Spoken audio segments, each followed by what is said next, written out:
kan besok sibuk sih. Ya ayo sekali aja. Ya udah deh, yuk, ya udah yuk pulang, yuk.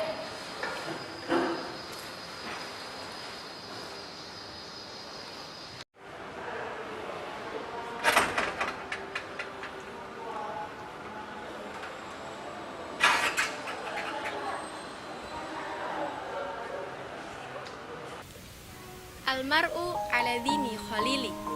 Seseorang tergantung pada siapa temannya, pada siapa ia bergaul dengannya, dan pada siapa ia membagikan setengah dari kisah kehidupannya.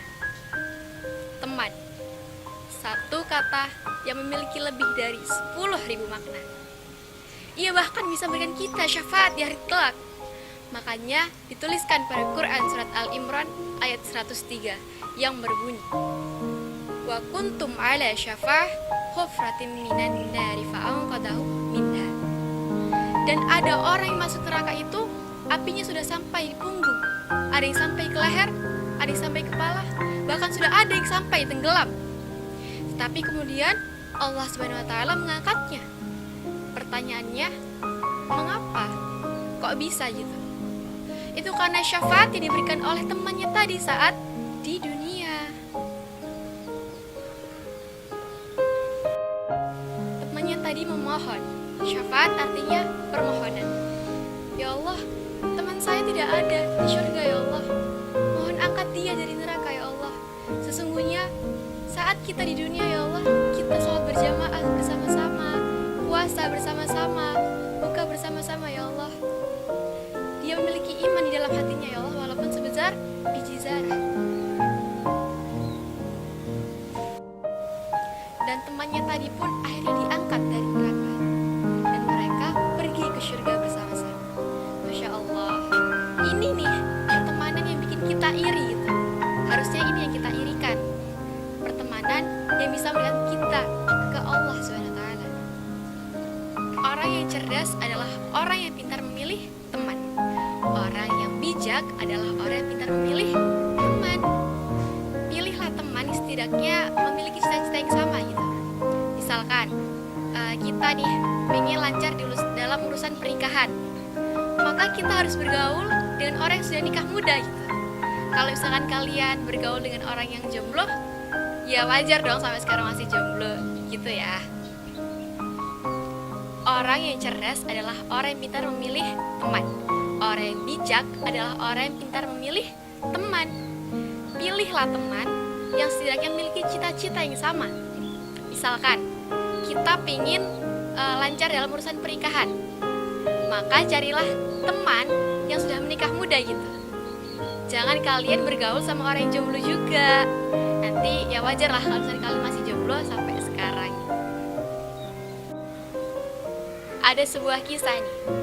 Ada seorang akhwat berumur 35 tahun. Dia orang Turki. Dan wownya lagi, dia belum menikah, teman-teman. Padahal ya wajahnya Masya Allah ya, beautiful pretty gitu, kayak boneka. 11-12 lah sama saya. Setelah itu ada ustadz yang terheran-heran gitu kan. Kok bisa nih, akhwat-akhwat umur 35 tahun tapi belum menikah? Setelah itu ustadznya pun bertanya, Afan Uhti, kalau boleh tahu temannya siapa ya? Kemudian si Uhti ini tadi menjawab, itu ustadz yang lagi duduk di pojokan sambil ngelamun. Ustadznya makin terheran kan, loh kenapa kok ngelamun? Dia ditanya lagi deh, Uhti kenapa kok ngelamun temennya? Dijawabnya lagi sama Uhti, itu ustadz kemarin habis diputusin. Waduh, habis itu dia jawab lagi, teman saya yang kedua ustadz gak bisa move on. Teman saya yang ketiga ustadz masih sering stalking mantan. Teman saya yang keempat, teman saya yang kelima, dan semua teman-temannya masih belum bisa move on dari masa lalunya. Ya wajar gitu kalau dia belum menikah. Yang gak nyambung itu kalau misalkan dia sendiri yang belum menikah tapi teman-temannya udah menikah gitu. Gak nyambung gitu. Joko sembung Pak Beca, gak nyambung Cak. Teman-teman yang dirahmati Allah SWT, teman itu ibarat toko minyak wangi. Kalau misalkan nih kita lewat aja, itu harumnya tuh udah kecium gitu kan. Misalkan dari 1 meter gitu, itu udah kecium baunya. Apalagi masuk ke tokonya itu, sang baunya. Dan kalau misalnya kita nggak beli parfumnya pun, kita pulang-pulang tuh udah wangi kan, udah harum. Berbeda ketika kita ke toko bengkel. Kan dari jauh itu udah kayak gak ser gitu kan. Ada oli ceceran, terus bau-bau besi, bau bensin jadi satu. Dan kalian pulang-pulang pasti baunya gak enak gitu. Nah, dua contoh itu tadi adalah ibarat sebuah pertemanan.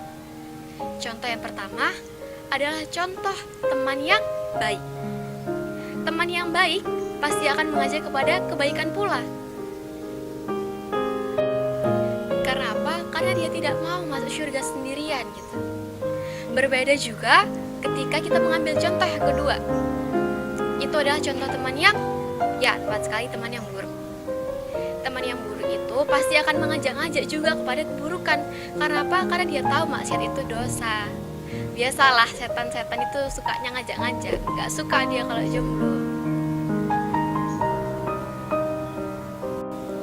Watawasau bil haqqi watawasau bisabr. Carilah lingkungan yang bisa membuat kita termotivasi untuk terus melakukan kebaikan-kebaikan. Jika memang tidak ada ya teman yang bisa membuat kita untuk terus mendekatkan diri kepada Allah, maka itu tugas kita untuk mengajak, sohib, mendorong, mengajak. Teman-teman yang dirahmati Allah Subhanahu wa taala, saya punya pesan. Nanti ini bisa kalian sampaikan ya kepada teman-teman terbaik kalian. Jika nanti di akhirat Anda tidak temukan saya di surga, tolong ingatkan kepada Allah. Tolong ingatkan. Dulu kita pernah sholat berjamaah, pernah puasa bersama-sama, pernah buka bersama-sama. Tolong ingatkan kepada Allah. Ya Allah, itu teman saya, ya Allah, dia kawan saya, ya Allah, dia saudara saya, ya Allah. Tolong angkat dia dari neraka, ya Allah. Ukhti, akhi, sudahkah kalian menemukan teman terbaik, teman sesurga, teman secita-cita yang sama? Jika belum, maka cepatlah cari, mumpung masih hidup. Sebab jika kehidupan sudah berakhir, kalian tidak akan bisa mendapat syafaat dari teman kalian ketika di dunia. Mungkin cukup sampai di sini. Jalan-jalan ke Surabaya, kota pahlawan. Cukup sekian dari saya. Mohon maaf bila ada kesalahan kata yang kurang berkenan. Wabillahi taufiq wal hidayah. Wassalamualaikum warahmatullahi wabarakatuh.